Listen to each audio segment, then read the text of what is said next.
आप पर नई ऊंचाइयों को छूने के लिए গেল ৬ আগস্ট ভারতীয় পণ্যে অতিরিক্ত ২৫% শুল্ক আরোপ করেন মার্কিন প্রেসিডেন্ট ডোনাল্ড ট্রাম্প। এতে যুক্তরাষ্ট্রের বাজারে ভারতের পণ্য প্রবেশে মোট শুল্ক দাঁড়ায় ৫০%, যা কার্যকর হচ্ছে বুধবার থেকে।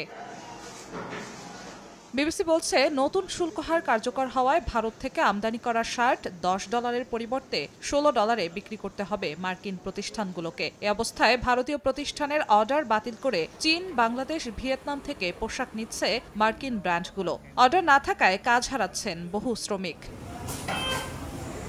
বিশ্বে উত্তোলিত প্রতি ১৫টি প্রাকৃতিক হীরার মধ্যে ১৪টিরই কাটা ও পলিশের কাজ হয় গুজরাট রাজ্যের সুরাট শহরে। বছরে $২৮.৫ বিলিয়ন হীরা গহনা রফতানি করে ভারত, যার ১/৩ যায় যুক্তরাষ্ট্রে। তবে সেই বাণিজ্য এখন ২ দশকের মধ্যে সর্বনিম্ন পর্যায়ে নেমেছে। কারখানাগুলোতে নেই আগের মতো কর্মমুখর পরিবেশ।